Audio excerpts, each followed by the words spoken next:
Wait, before we move on to the actual topic, I'd like to show you something interesting that I unintentionally ended up recording.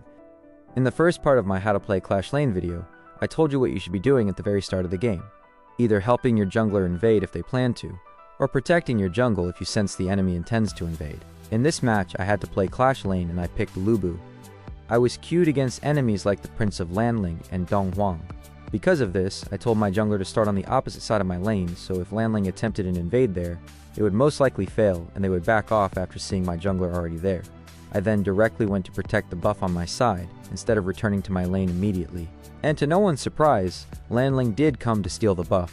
He saw me and backed off, but instead of instantly returning to my lane, I stayed a few extra seconds just in case Lanling assumed I had left and tried to re-invade. But he didn't return, meaning he fully backed off, so the buff was safe.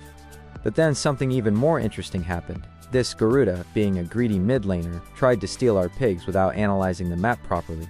He was trying to do what most mid laners should do, but carelessly.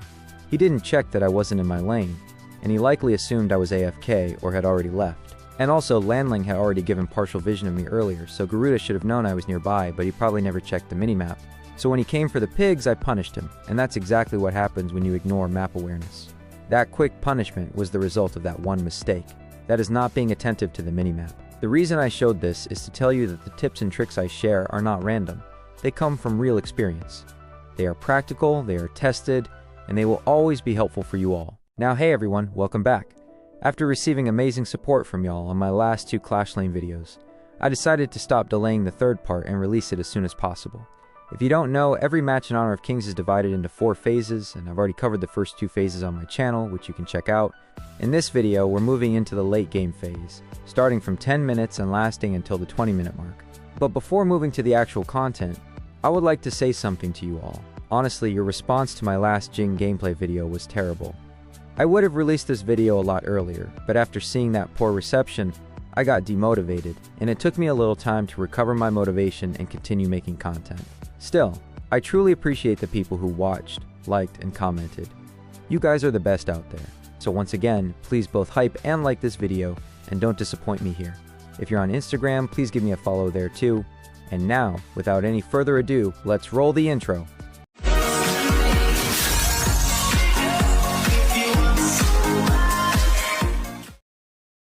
So when the match reaches the 10-minute mark, this is the moment to check your gold and assess whether your economy has hit the standard level expected from a Clash laner.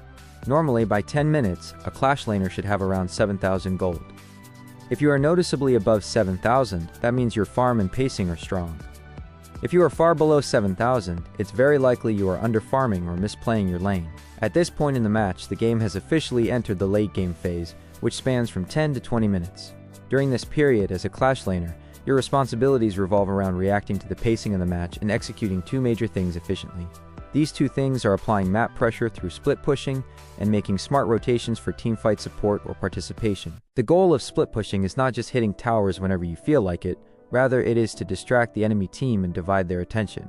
During the period before 15 minutes, split pushing in the Clash lane is also tied to your farm and build progression so you can accelerate toward your core items without wasting unnecessary time. Split pushing only becomes effective when your economy is stable or sufficient, and when your hero's 1v1 dueling capacity is strong or threatening enough to hold ground against whoever comes to stop your push.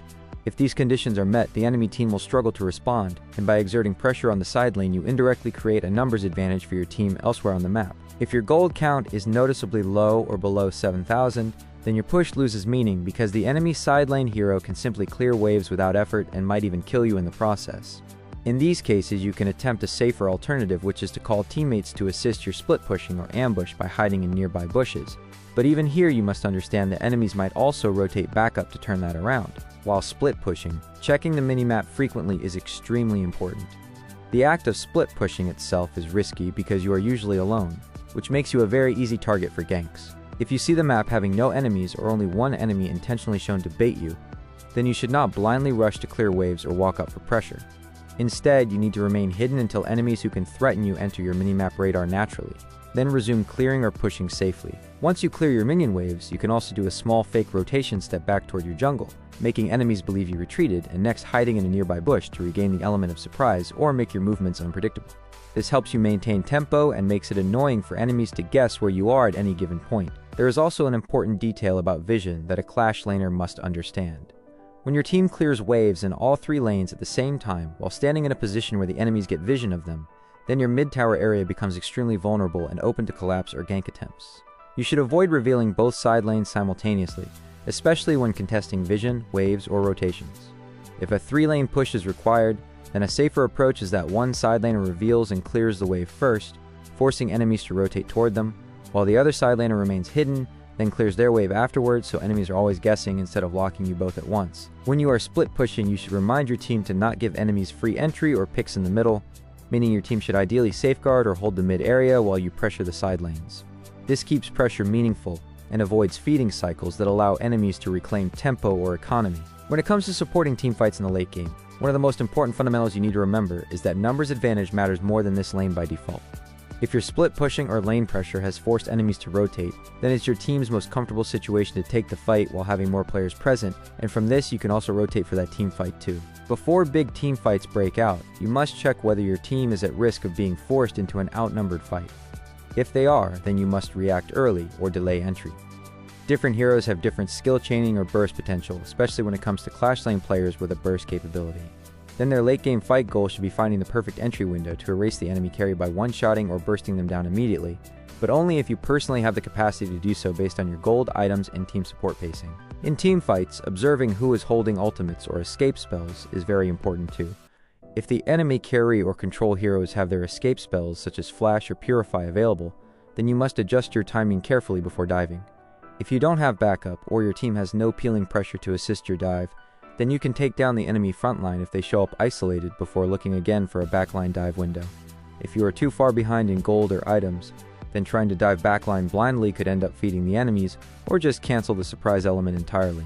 So if you are a beginner or not confident about your combo execution or power spike, then it's best to never go blindly, rather let your tanky teammates front or poke enemies first, force them to waste their spells or crucial abilities first, and once it's done, then it's your time to take your opponent by surprise, dive and pick off or finish off both their frontline hero as well as their carry, and if that's possible, it'll undoubtedly result in them not being able to escape the team fight or the gank or the ambush you're planning to create near the frontline carries. Also note that heroes such as Mai Shiranui and Guan Yu can be considered the biggest threat to your team, especially your own carry in the late game.